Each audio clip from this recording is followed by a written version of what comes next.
Ang unang sulat ni Pablo kay Timoteo. Unang kabanata. Mula kay Pablo na apostol ni Kristo Jesus ayon sa utos ng Diyos na ating tagapagligtas at ni Kristo Jesus na ating pag-asa. Kay Timoteo na tunay kong anak sa pananampalataya. Sumaiyo nawa ang pagpapala, habag at kapayapaan buhat sa Diyos Ama at kay Kristo Jesus na ating Panginoon.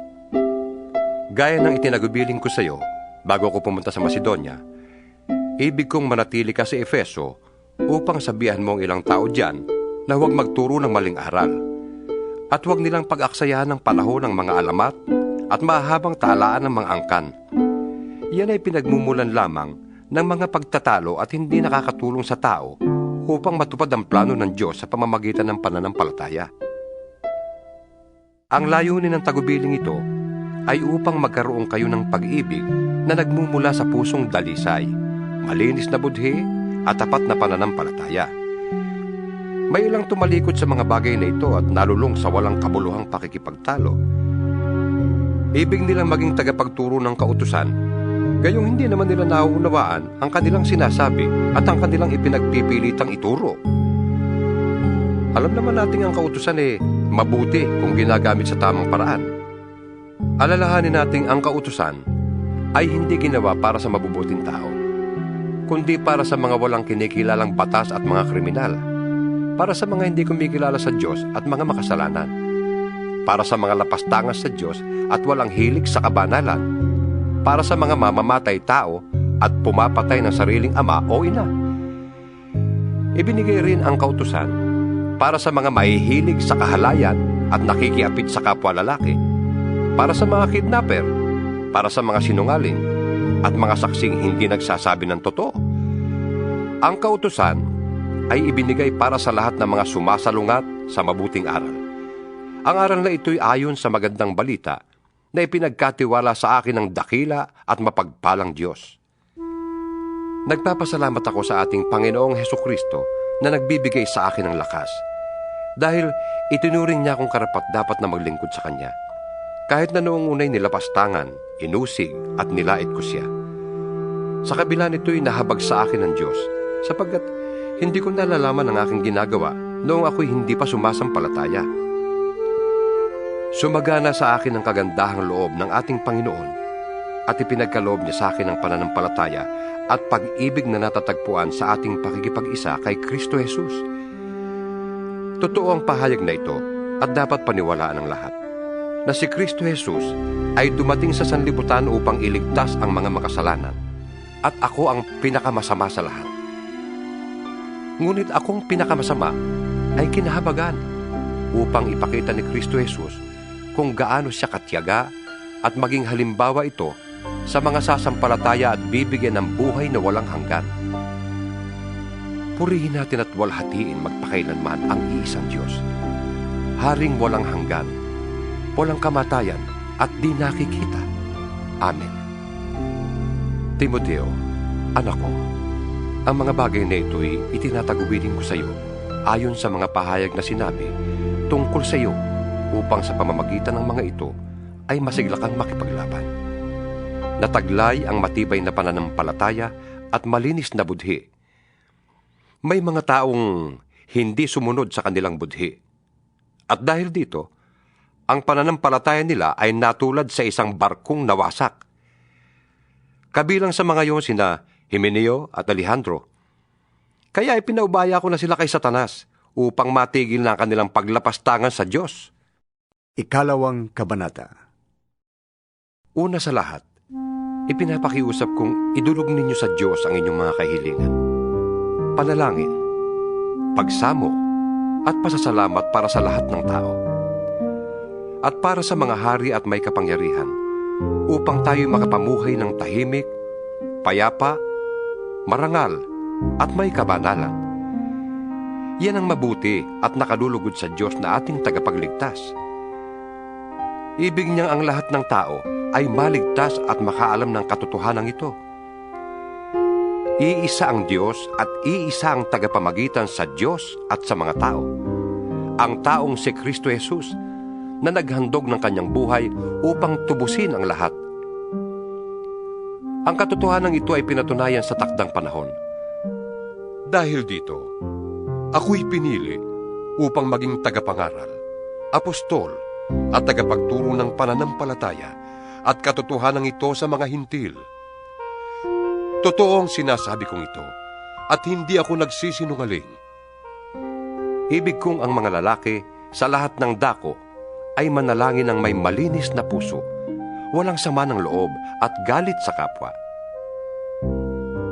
Ang mga babae naman ay dapat maging mahinhin, maayos at maingat sa pananamit at ayos ng buhok.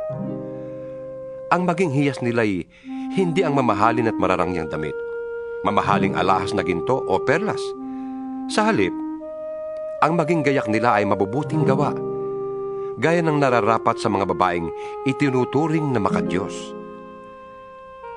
Ang babae ay kailangang tumahimik sa panahon ng pagpupulong ng iglesia at lubos na pasakop. Hindi ko sila pinapayagang magturo o mamuno sa lalaki, kundi dapat silang tumahimik, sapagkat si Adan ang unang nilalang bago si Eva. At hindi si Adan kundi si Eva ang nadaya at nagkasala. Ngunit maliligtas ang babae sa pagsisilang ng sanggol kung magpapatuloy siya sa pananampalataya, pag-ibig, kabanalan at maayos na pamumuhay. Ikatlong kabanata. Totoo ang pahayag na ito, na ang nagnanais na maging tagapangasiwa sa iglesia ay naghahangad ng mabuting gawain. Kaya nga, ang isang tagapangasiwa ay kailangang walang kapintasan. Isa lamang ang asawa, marunong magpigil sa sarili, maingat, kagalang-galang, bukas ang tahanan sa iba, at may kakayahang magturo. Hindi siya lasenggo, hindi marahas, kundi mahinahon, hindi mahilig makipag-away, at hindi maibigin sa salapi. Dapat, mahusay siyang mamahala sa sariling pamilya, iginagalang at sinusunod ng kanyang mga anak. Sapagkat paano siya makapangangasiwa ng maayos sa iglesia ng Diyos kung hindi niya maiayos ang sarili niyang pamilya? Kailangang siya matagal ng mananampalataya, sapagkat kung hindi, baka siya maging palalo at mapahamak na gaya ng dyablo. Bukod dito, kailangang siya may mabuting patotoo sa paningin ng mga hindi sumasampalataya upang di siya mapintasan at hindi mahulog sa bitag ng dyablo. Ang mga tagapaglingkod naman ay dapat ding maging kagalang-galang, tapat mangusap, hindi lasenggo, at hindi sakim sa salapi. Kailangan sila'y tapat sa pananampalataya na ating ipinapahayag at may malinis na budhi. Kailangang subukin muna sila. At kung mapatunayang sila'y karapat-dapat, ay saka sila gawing tagapaglingkod. Gayon din naman, ang mga babaeng tagapaglingkod ay dapat na maging kagalang-galang, hindi tsismosa, mapagtimpi, at matapat sa lahat ng mga bagay. Ang mga tagapaglingkod sa iglesia ay dapat isa lamang ang asawa at maayos mga siwa sa kanyang mga anak at sambahayan. Ang mga tagapaglingkod na tapat sa tungkulin ay iginagalang ng mga tao at buong tiwalang makapagpapahayag tungkol sa pananampalataya kay Kristo Jesus. Umaasa akong magkikita tayo sa lalong madaling panahon. Ngunit isinulat ko ang mga ito upang kung hindi ako makarating agad, ay malaman mo kung anong dapat na maging ugali ng mga taong kabilang sa sambahayan ng buhay na Diyos sa iglesia na haligi at saligan ng katotohanan. Hindi maikakaila na napakadakila ng hiwaga ng ating relihiyon. Siya'y nahayag ng maging tao, pinatunayang matuwid ng Espiritu, at nakita ng mga anghel, ipinangaral sa sanlibutan, pinaniwalaan ng lahat, at itinaas sa kalangitan. Ika-4 na kabanata. Maliwanag ang sinasabi ng Espiritu na sa mga huling araw ay iiwan ng ilan ang pananampalataya. Susunod sila sa mga mapanlinlang na espiritu at sa mga turo ng mga demonyo. Ang mga turong ito'y pinalalaganap ng mga taong sinungaling at may mga manhid na budhi. Ipinagbabawal nila ang pag-aasawa at ang ilang uri ng pagkain. Mga pagkaing nilikha ng Diyos upang kaining may pasasalamat ng mga mananampalataya at nakakaunawa ng katotohanan. Ang lahat ng nilikha ng Diyos ay mabuti at walang dapat ipalagay na masama. Sa halip ay dapat tanggaping may pagpapasalamat, sapagkat ang mga ito'y nililinis ng salita ng Diyos at ng panalangin. Kung ituturo mo sa mga kapatid ang mga bagay na ito, ikaw ay magiging mabuting lingkod ni Kristo Jesus. Maipapakita mong pinalakas ka ng mga turo tungkol sa pananampalataya at sa mabuting aral na iyong sinusunod. Huwag mong pag-aksayahan ng panahon ang mga alamat na walang halaga. Sa halip, magsanay ka sa kabanalan. May pakinabang sa pagpapalakas ng katawan, ngunit ang pagsasanay sa kabanalan ay mapapakinabangan sa lahat ng paraan, sapagkat ito'y may pangako hindi lamang sa buhay na ito ngayon, kundi maging sa buhay na darating. Totoo ang salitang ito at dapat paniwalaan ng lahat. Dahil dito, nagsisikap tayo at naghihirap, sapagkat umaasa tayo sa Diyos na buhay at siyang tagapagligtas ng lahat ng mga tao, lalo na ng mga mananampalataya. Ituro mo't ipatupad ang lahat ng ito. Huwag mong hayaang hamaking ka ninuman dahil sa iyong kabataan. Sa halip, sikapin mong maging halimbawa sa mga mananampalataya sa iyong salita, ugali, pag-ibig, pananampalataya, at malinis na pamumuhay. Habang wala pa ako riyan, iukol mo ang iyong panahon sa pagbabasa ng kasulatan sa harap ng mga tao, sa pangangaral at sa pagtuturo. Huwag mong pababayaan ang kaloob ng Espiritu Santo na ibinigay sa iyo ng magsalita ang mga propeta at ipatong sa iyo ng mga pinuno ng iglesia ang kanilang kamay. Isagawa mo ang mga ito at pag-ukulan mo ng panahon upang makita ng lahat ang iyong pag-unlad. Pakaingatan mo ang iyong pagkilos at pagtuturo. Patuloy mong gawin ang mga bagay na ito upang maligtas ka, pati na ang mga nakikinig sa iyo. 5 Kabanata. Huwag mong pagsasalitaan ng marahas ang lalaking nakatatanda sa iyo, kundi paalalahanan mo siya na parang sarili mong ama. Pakitunguhan mo namang parang kapatid ang mga nakababatang lalaki. Ituring mong parang sariling ina ang matatandang babae, at pakitunguhan mo ng buong kalinisan ang mga kabataang babae na parang mga kapatid. Igalang mo ang mga biyudang walang ikabubuhay. Subalit, kung ang isang biyuda ay may mga anak o apo, sila ang unang dapat kumalinga sa kanya bilang pagtanaw ng utang na loob, sapagkat ito'y nakalulugod sa Diyos.